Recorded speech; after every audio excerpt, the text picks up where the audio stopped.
Hello! If you've ever wondered to yourself, gee, I wonder how much money Jess makes from this Love in London thing. Well, you're in luck because for some strange reason, maybe because I've had COVID the last few days, I feel like it's a great idea to tell you exactly how much Love in London made in 2021. So buckle up for the ride. Okay, so before we get into like the nitty gritty of the numbers, there are a few things I want to talk about. So Love in London essentially is a business that relies on international tourism. And remember that in 2021, that we basically had no international tourists for almost the entire first half of the year.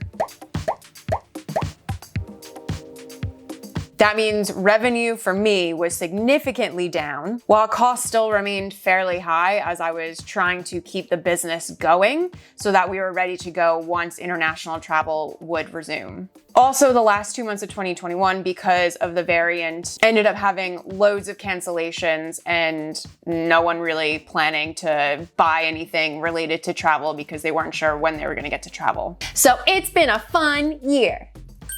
As an FYI, I run this business myself. I am the head woman and I have a few freelancers that help me with things, which I will talk more about those later on. The numbers I will talk about are only the ones that are directly related to Love and London. So this isn't the amount of money that I made overall in 2021. I also have a couple other income streams like production work and video consulting. I also have a bunch of general business expenses I haven't included because they go like across the entire business, not just London. So that would be the cost of my workspace, some other memberships like that, my pension, my accounting costs, which are through the roof because as an American who lives abroad, that's just how it is. Insurance, blah, blah, blah. This video isn't me looking for any business advice. I've been at this for many years and we're in a global pandemic still. So any ideas that you probably have and want to put in the comments, I've probably already thought of it. So just keep it to yourself. Also, to help you compare, in 2020, the profit for Love in London alone was, are you ready for it? £700. That was stressful when I calculated that. I guess that's what happens when you have nobody traveling but still have to keep a business running. And finally, I asked you guys on Instagram your guesses for how much money Love in London made in 2021, and holy moly, what a range. I think some of them were jokes because a couple of you put like 2 million, 3 million, and then some people put like only a couple £1,000, which actually is a pretty good guess because with travel being so crazy, who knows? I think the ones that are more like 200 grand, 300 grand, I was like, do they really think that? Do they live in a part of the world where there was no global pandemic and people were able to travel freely around the world and no business was affected by it? Maybe. Can I go there?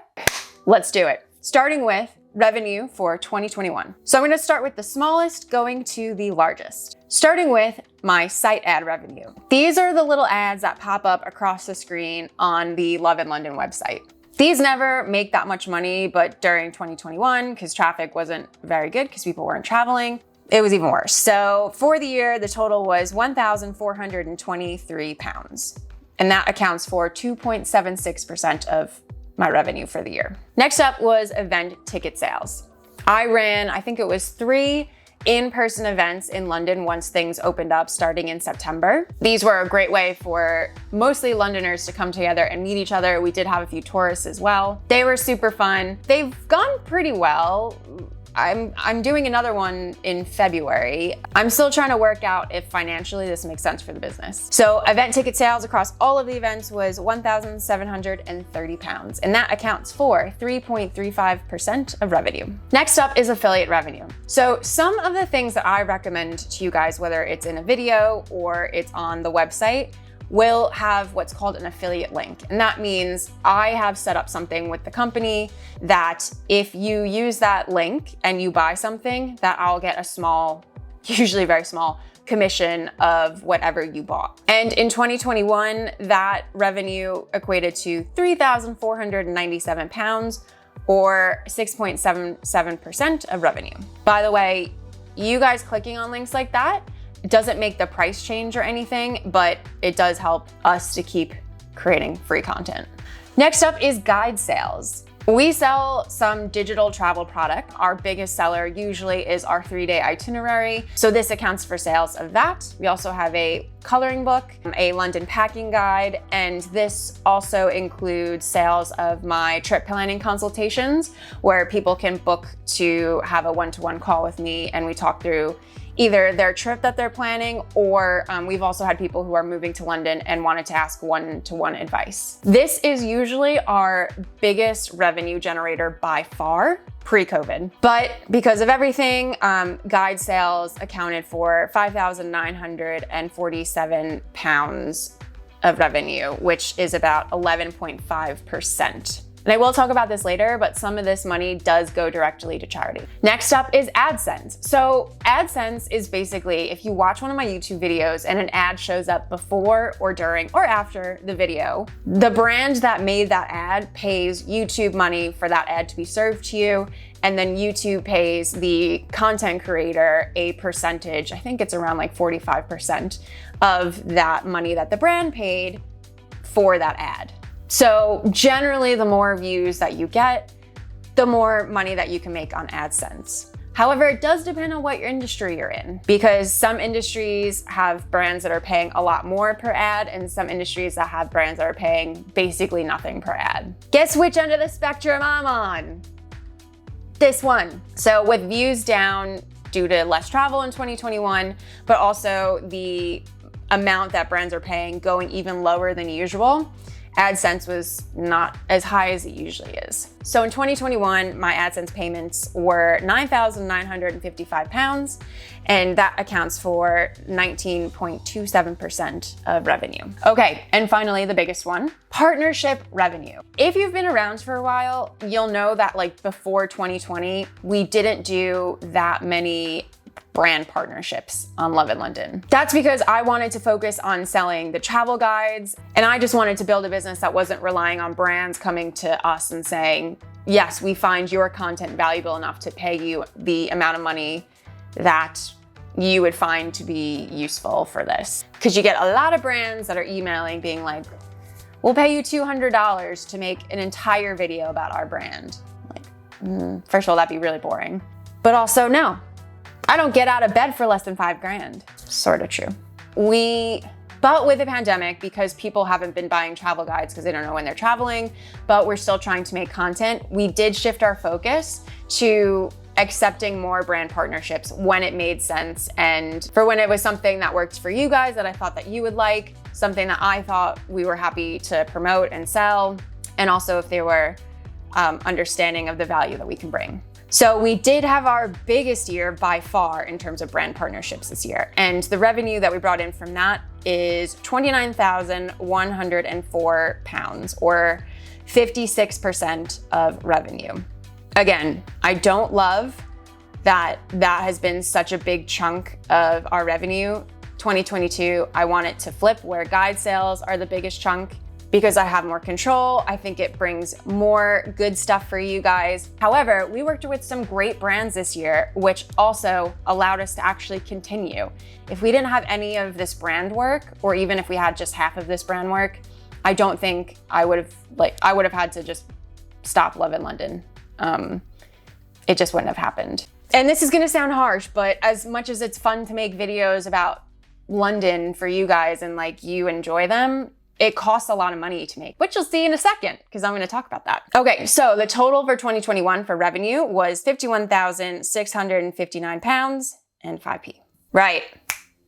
This is what a lot of the YouTubers don't tell you when they talk about how much money I made in this year. It's the costs. Because if you know anything about business, the revenue is not what you take into your pocket. The costs eat away, and sometimes mean that you have no profit. So that's always fun. Okay, I haven't really done these in any particular order. Oh no, I have. Yes, I have done them in a particular order, starting with small to large. I have not, however, included every single cost because some of them are very small or just kind of boring. So I've gone with just a few of the biggest costs that we have to the business. So the first one is travel, and this is just nationally. So around the UK or around London. So this just accounts for when I need to travel on the tube to filming locations, networking events, meetings, and things like that. And that was £389 for the year. Next was charitable donations. So I told you about that guide sales number. We actually, for the 3-day London itinerary, 10% of the purchase price of the itinerary gets donated to the charity that we're working with at the moment, which right now is Rise 365. They're a youth charity based here in London. So last year we ended up donating £710.70. Event running costs. So I had told you about how much sales of tickets we made for the events. And then the cost of running these events was £1,194. So to help you with the math, we did 3 events, and from those 3 events, it was less than £600 in profit. So that's where we kind of need to figure out, again, they're fun to run. I love doing them, but is it sustainable to continue this? Filming costs. So this accounts for if I need to pay for a meal to be able to film it, tickets to certain attractions so I can go in and get footage. There's just some other things that we have to pay for to be able to make the content that we do. And that accounted for £1,755 in 2021. Software subscriptions, so not one of the less sexy ones, but I have to pay for things like Adobe Premiere Pro, which is a software to edit video content, Lightroom, which is a photo editing software, which I use to make our thumbnails for the videos. One of the biggest ones is the software that we use called ConvertKit, where we do our email newsletter and how we send out the free guides, like the free London 101 guide, the free Moving to London checklist. All of that sits within that software. And that is, I think right now it's about $119 a month. So that does add up over time. And then by far the biggest expense is my freelancer fees. So this is what I get charged by my freelancers to have them provide services for me. The biggest cost is shooting and editing videos. That can be anywhere from like $250 for a video like this, which would be a little bit more simpler to edit, to up to like $2,000 when we take into a day or a day and a half of filming, and then lots of editing time to make sure that the video is perfect and it's gonna perform well. I hope this is where, again, people can understand why we do these brand partnerships, because I think sometimes people just think I run around London with like a friend or a boyfriend and they take a camera and film me doing things in London, when actually to get the videos to the level that they're at, it takes a lot of time, a lot of planning, and it does cost a lot of money to have good people to do good work. Okay, so other freelancers that I have, I just started working with a producer a few months ago. So he is helping to shape the story that is in the videos. He's helping to think of ideas that are more interesting and more clickable to people. So his cost is accounted in there. I also have a virtual assistant, Danny, who has worked with me for years and years and years. Not years and years. It's like 3.5 years, almost 4 years, who does all the customer service for all of the products and services that we have. She helps me with organizing projects. She does so much for me. She does like social media, reaching out to restaurants and hotels and everything to help, to ask them to provide us time and space to be able to film so we can recommend them. Oh my gosh, she does so much. I don't know what I would do without her.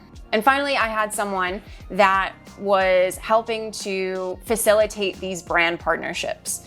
And she was working on a commission basis. So whatever was the final project fee, she would take 10 to 15% of that fee. So that original partnership number that you saw, that wasn't what was going into pocket. So that's another cost that should be accounted towards the partnerships number. Okay, so the grand total, including all the other little things I didn't mention, of my cost in 2021 was £29,055. Costs a lot to run a business, especially when it's a pandemic. Okay, the moment that you've all been waiting for. The grand total for net profit before tax. So this would be revenue minus the costs. £21,408. Is that more than you thought it was gonna be or less? And remember, this is before tax. This is not including other work and other costs that are generally for the business. The idea is in 2022, that number will hopefully be significantly higher. I don't know if I can deal with another year of declining revenue. Before COVID, all these numbers were higher, or the revenue was higher, not the costs.